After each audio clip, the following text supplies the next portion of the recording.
Ini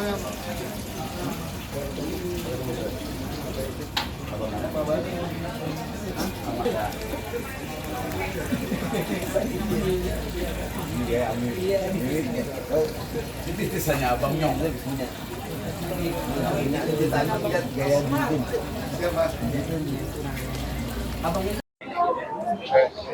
Halo Tribuners, pihak keluarga angkat bicara terkait meninggalnya Hamdan ATT pada hari Selasa 1 Juli 2025 sekitar pukul 12 siang.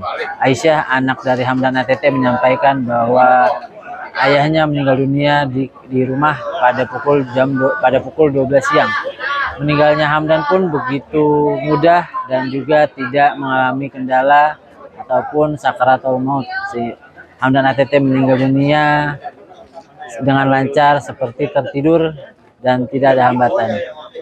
Aisyah mengaku keluarga sudah ikhlas atas kepergian dari Hamdan ATT sejak lama karena ia merasa ayahnya sudah terlalu lama sakit dan sudah saatnya untuk meninggal dunia. Mengenai penyakit yang diderita Hamdan, menurut pengakuan dari Aisyah, kalau Hamdan 1 minggu lalu baru keluar dari rumah sakit setelah mengidap stroke untuk kedua kalinya pas dirawat beberapa waktu lalu. Hamdan ATT didiagnosa sakit ginjal. Namun setelah dirawat intensif di rumah sakit dan keadaannya semakin membaik, Hamdan dibawa ke rumah dan akhirnya meninggal dunia pada hari Selasa 1 Juli 2025 pukul 12 siang. Berikut hasil wawancara bersama dengan Aisyah. Kalau di rumah Bapak sering menyanyikan lagu itu atau ngajak anak-anaknya bernyanyi bersama? Kalau dulu waktu zaman awal-awal jadi vokal coach dan lain-lain itu kan emang Abang kan semangat banget ya untuk ngajarin nyanyi-nyanyi itu. Tapi memang sebenarnya dari kecil pun kita udah dididik buat belajar nyanyi gitu. Jadi kayak mau nggak mau kita belajar vokal yang gitu, terus tarik nafas, tahan nafas, segala macem, kayak teknik ini, teknik itu kita diajarin gitu sih. Itu sama Abang, itu sama Bapak? Kalau ayah orangnya sih kuat ya, maksudnya kayak orangnya kuat, bisa dibilang gak banyak ngomong ngeluh gitu, jadi dia kayak lebih ke ya ini aja sih pendiam gitu, introvert gitu sih sebenarnya. Tapi kalau misalnya sama orang yang kan lucu kok, jadi bisa ke bawah arus, tapi memang introvert gitu. Dan mungkin karena jiwa seninya juga ya, jadi kayak suka ada aura-aura nyentriknya dikit gitu lah, yang kayak agak beda, entah tiba-tiba kayak mainin keyboard gitu, tahu-tahu 2 hari 3 hari kemudian jadi lagu gitu. Kalau sosok ayah di otak aku sih yang aku kenal adalah seorang ayah yang berusaha keras untuk mendidik anak-anaknya, berusaha keras untuk sampai kita mendapatkan pendidikan yang layak gitu. Dan alhamdulillah semua anaknya ayah juga kan sarjana, dia juga kita kayak udah ngerasa kayak banyak banget utang budi sama ayah gitu. Apalagi kan anaknya tuh ada 8 gitu, mungkin jiwa kepemimpinan ayah dalam keluarga itu seperti apa sih? Ayah bisa dibilang kita manggilnya Abah sih. Kalau Abah tuh ini sih orangnya emang bisa ngomong yang tegas langsung gitu ke anak gitu. Misalnya nih kita kayak disuruh sholat gitu, nggak perlu yang harus dia bentak-bentak tegarnya, cuma bilang kayak sholat terus langsung kita kayak secara nggak langsung tiba-tiba kayak ngeliat oh iya ini ada. Kalau rencana pemakaman pukul berapa? Rencana habis maghrib Di kuburan TPU dekat rumah.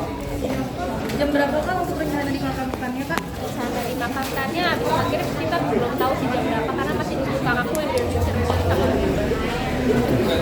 Tadi ini penugasan.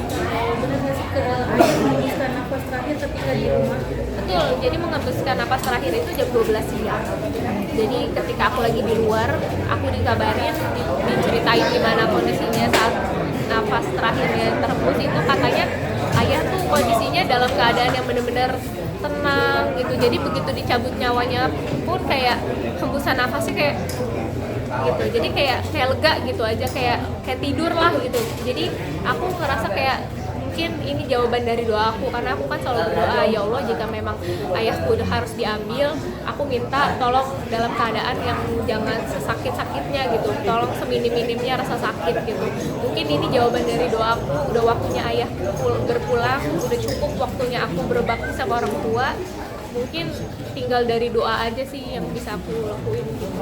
Momen apa sih Kak yang benar-benar tidak bisa kamu lupakan selama ayah hidup gitu, sampai dengan akhirnya dia tutup usia?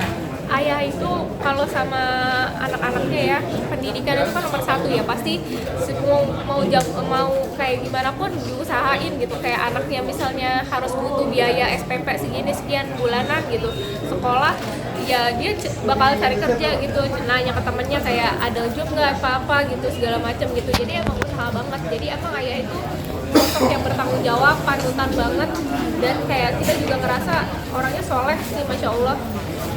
Ada ayah semasa hidup gitu, misalkan abah sendiri sampai benar-benar sampai kamu ingat sampai dengan saat ini? Saya bukan pesen sih, tapi ada kata-kata yang sebenarnya selalu bikin aku kayak kuat gitu.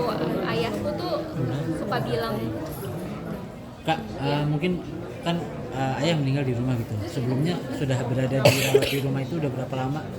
oh di rumah tuh udah semingguan, Udah semingguan ya?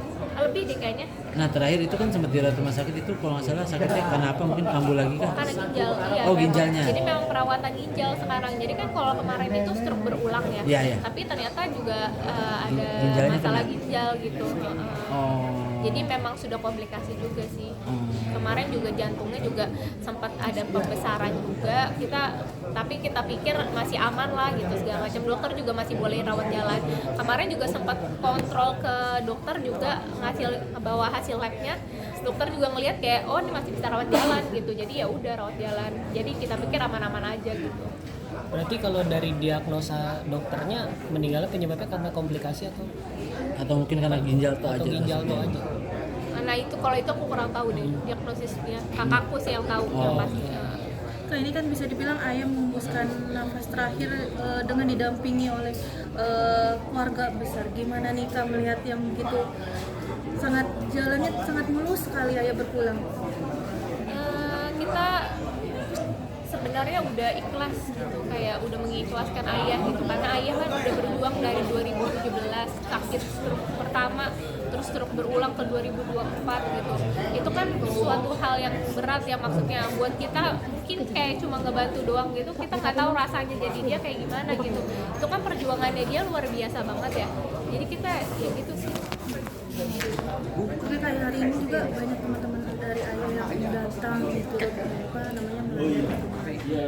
bagaimana nih kamu? Oh iya, aku berterima kasih banyak sama teman-teman semua yang udah datang, yang udah ngunjungin ayah, udah ziarah, maksudnya takziah ke rumah. Semoga kalian bisa mengampuni salah-salahnya Abah jika misalnya Abah punya salah gitu, dan semoga aja minta doanya Allah Abah bisa husnul khotimah gitu. Dengan kakak siapa? Aisyah. Aisyah anak apa? Aku anak ke-7. Makasih Kak Aisyah. Kasih kasih. Jangan lupa subscribe ya.